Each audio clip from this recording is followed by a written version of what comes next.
개인적으로 성경을 읽어가면서 아무리 당대 사회가 부조리하고 어둡다고 해도 이것은 조금 과장된 표현이 아닌가라고 의구심을 품었던 그런 대목들이 있습니다.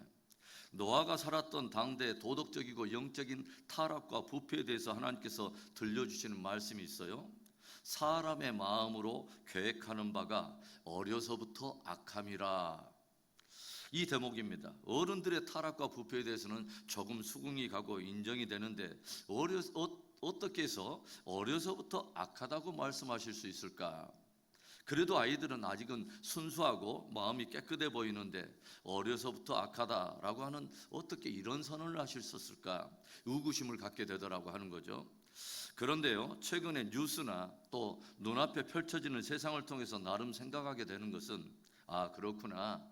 노아 시대에 하나님께서 심판을 작정하실 수밖에 없을 정도로 악이 창궐하고 그렇게 죄악이 간영했을 때에 심지어 어려서부터 악하여 사람 사이에 악이 만연하게 되는 일들이 얼마든지 가능했겠구나.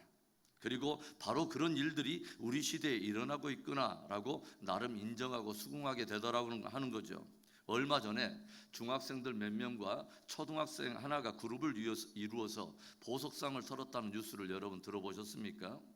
그런데 무거운 죄를 짓고서도 자기들은 촉법 소년들이기 때문에 치외 법권 지역에 있다고 말하면서 당당해하는 그 아이들.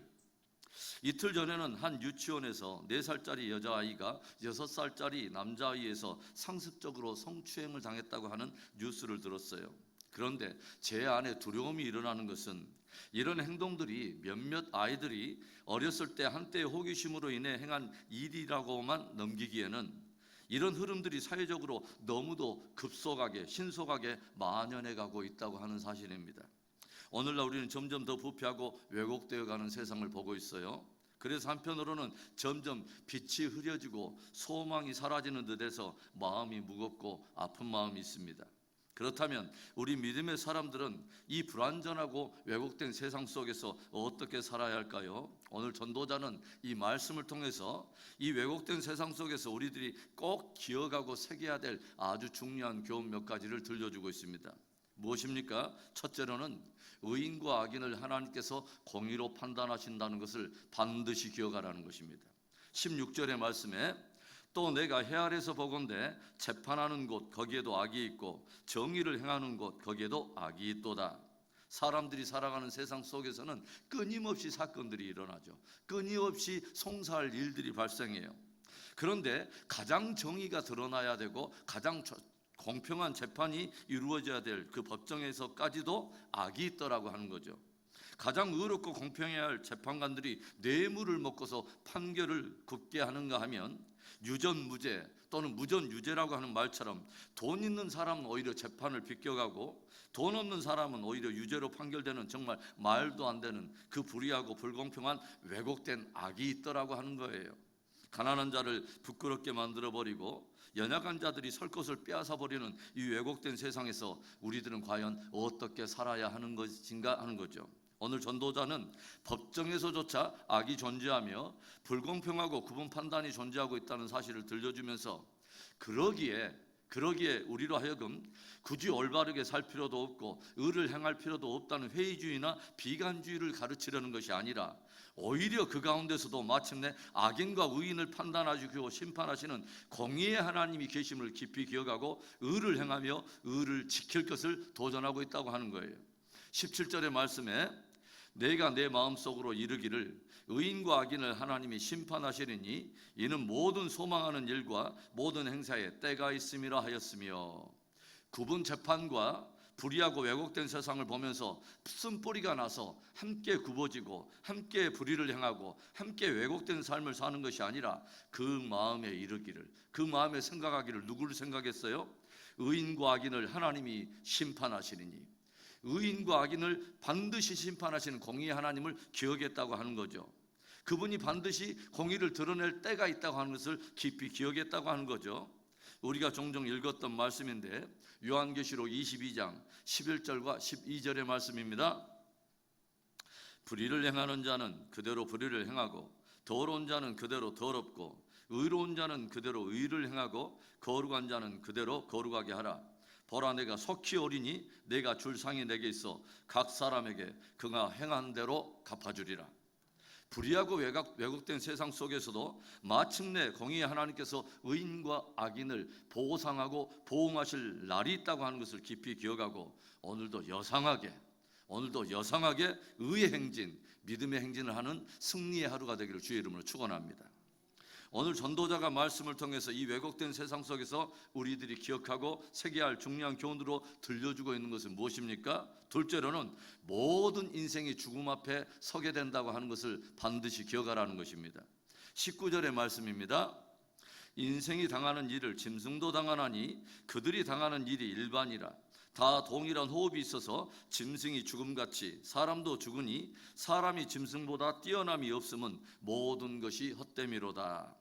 오늘 전도자는 사람과 짐승이 본질적으로 어떤 구별이 되고 삶이 전적으로 차별이 있지만 궁극적으로 죽음이라고 하는 운명 앞에 서게 될 때는 다 똑같다고 들려주고 있어요.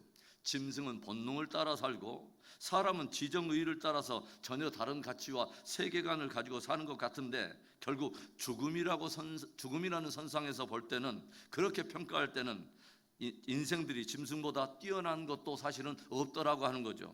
오늘 전도자는 왜 우리들에게 모든 인생들이 죽음 앞에 서 있다는 것을 그렇게 들려주고 있을까요? 결국은 유한한 존재이기 때문에 주어진 날들에 몸이 요구하는 대로 우리도 짐승처럼 똑같이 본능을 따라 그렇게 행하고 정욕을 따라 육체의 욕구를 채우며 그렇게 살라는 것입니까? 아닙니다. 죽음 앞에 서 있는 내 인생의 실존을 깊이 직면하고 죽음과 그 너머에 있는 세계에 대해서 준비하는 것이 참 지혜임을 도전하는 것입니다. 전도서 7장 4절에 지혜자의 마음은 초상집에 있으되 우매한 자의 마음은 혼인집에 있느니라. 참된 지혜자의 마음은 초상집에 있다고 들려줘요. 왜일까요? 초상집에 가면 누군가 앞서간 고인의 죽음을 우리가 보게 되고 그것이 잠시 후면 내가 갈 길임을 우리가 생각하게 되면서 진짜 인생의 실존을 직면하고 죽음과 그 이후의 세계에 대해서 준비하는 지혜를 갖게 된다고 하는 거죠. 제가 미국에 있을 때 어떤 한 장로님은 한 달에 한 번씩은 반드시 공동묘지를 찾아간다고 해요. 그래서 제가 조금 우습게 생각이 돼서 아니 장로님 왜 그렇게 하십니까? 물었더니 그 장로님이 이런 의미 있는 말을 들려줘요. 그곳에 갈 때마다 얼마 안 있으면 맞게 될 나의 죽음을 직면하게 되고 그렇다면 나는 어떻게 사는 것이 지혜로운가? 어떤 죽음을 맞이할 것이며 그 너머의 세계에 대해서 나는 어떤 준비를 하게 되는가라고 하는 것을 깊이 묵상하게 된다고 하는 거죠. 그렇게 딱 생각이 정리가 되면 내 삶 속에 본질이 아닌 비본질적인 것들을 과감하게 쳐내게 되고 본질만을 붙들고 충실하게 되는 단순하고도 명쾌한 삶의 지혜를 얻게 된다고 하는 거죠. 여러분, 불의해 보이고 왜곡된 세상 속에서 함께 흔들리고 함께 왜곡된 삶을 살 것이 아닙니다.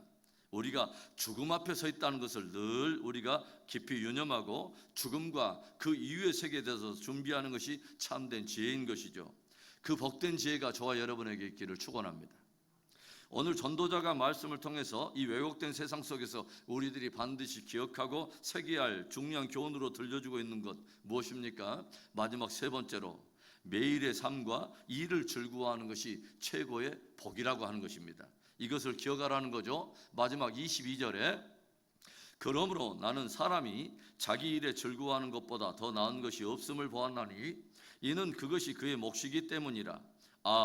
그의 뒤에 일어날 일이 무엇인지를 보게 하려고 그를 도로 데리고 올 자가 누구이랴. 오늘 전도자는 불의하고 왜곡된 세상 속에서 자칫 허무주의나 비관주의에 빠진 것을 경계하면서 매일의 삶, 매일에 주어진 자기 일에 즐거워하는 것이야말로 최고의 복이다, 최고의 그의 몫이다 라고 들려줍니다. 그가 죽으면 다시 그를 이 삶의 현장에 데려올 자도 없고 다시 데려와서 그 사람 이후에 어떤 결말이 주어질 자를 보여줄 자는 없다는 거죠. 다시 돌아올 수 없다고 하는 거죠. 그렇다면 최고의 복은 무엇입니까? 매일 나에게 주어진 일상의 삶 속에 주어진 일을 즐거워하는 것이며 감사하며 누리는 것이야말로 최고의 복이고 분깃이라고 하는 거죠. 오늘 내게 줄로 재워준 바로 그 자리, 그 구역, 그 일터, 그 가정을 즐거워하며 감사함으로 누리는 것이야말로 최고의 축복이라는 것입니다. 사랑하는 성도 여러분, 불의가 팽배하고 왜곡되게 보이는 세상 속에서도 우리들은 하나님께서 당신의 공의를 따라 의인과 악인을 반드시 판단하며 심판할 날이 있음을 깊이 기억하면서 여성하게 의의 행진, 믿음의 행진을 해야 합니다. 모든 인생들이 죽음 앞에 서 있다고 하는 것을 기억하면서 죽음과 그 너머의 세계를 준비하는 것이 인생의 진짜 복된 지혜라고 하는 거죠. 우리들이 일단 죽으면 다시는 이 생으로 돌아올 수 없기 때문에 오늘 우리가 주어진 이 삶이야말로 최고의 소중한 순간 의미를 갖는다고 하는 것입니다.